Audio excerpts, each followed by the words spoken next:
पर जो किसी की भलाई, चिकित्सा या प्यार की कामना करते, उनकी इच्छा सच हो जाती। गांव में फिर से उम्मीद और अपनापन लौट आया। लोग एक दूसरे की मदद करने लगे, ये सोचकर कि उनकी नेकी इच्छा पुरुष को प्रसन्न करेगी। लेकिन एक बात थी, हर कोई खुश नहीं था। गांव का घमंडी और लालची व्यापारी भग्गू लाल इन सब बातों पर हंसता था। हाँ, ये सब कितनी बेतुकी और बच्चों की कहानी है, मैं साबित कर दूंगा कि ये सब झूठ है।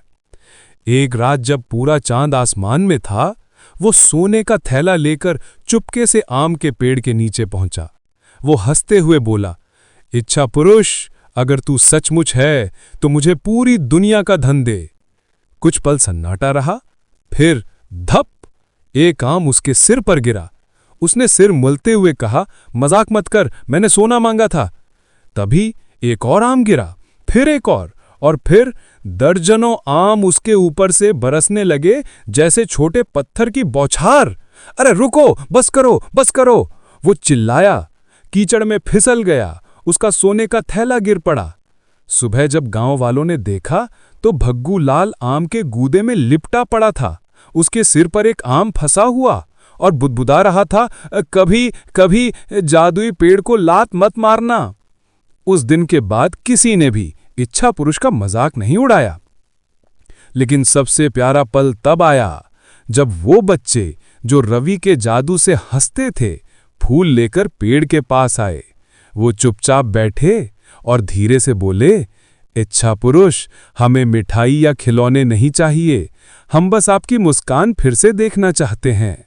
अचानक हवा में हल्की सी चमक उठी, पेड़ सुनहरी रोशनी में नहाने लगा, पत्तियां हवा में घूमने लगीं और तभी उनके सामने सुनहरी रोशनी से बना रवि प्रकट हुआ।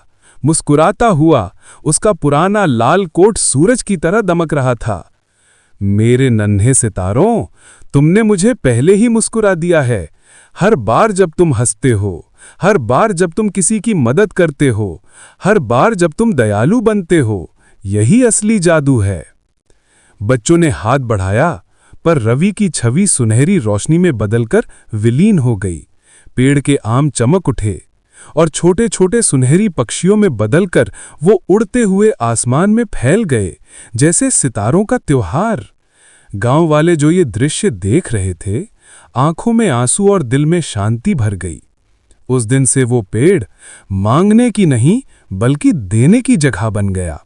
लोग वहां खाना रखते, कपड़े छोड़ते, प्यासे यात्रियों के लिए पानी रखते। वे कहते, जब हम सच्चे दिल से देते हैं तो इच्छा पुरुष मुस्कुराता है। और कभी कभी जब चांदनी उस पेड़ को छूती, लोग कहते कि उन्होंने हवा में एक हल्की सी हंसी सुनी, रवि की हंसी, मस्ते भरी, कोमल और प्रेम से भरी हुई। वर्ष बीतते गए, पर इच्छा पुरुष की कथा जीवित रही। आम का पेड़ और ऊंचा हुआ, उसके फल और मीठे हुए और गांव और दयालु हो गया। बच्चे अब भी उसकी जड़ों के पास खेलते, हंसते, दौड़ते और उनकी हंसी में रवि जादूगर की आत्मा अब भी मुस्कुराती रही, ये सिद्ध करते हुए कि सच्चा जादू ना तो कर्तव्य में है, न शक्ति में, बल्कि उस दयालुता में है जो दिलों को रोशन करती है। क्योंकि जब दिल सच्चा हो तो एक पुराना आम का पेड़ भी तुम्हारे प्रेम को चमत्कार में बदल सकता है।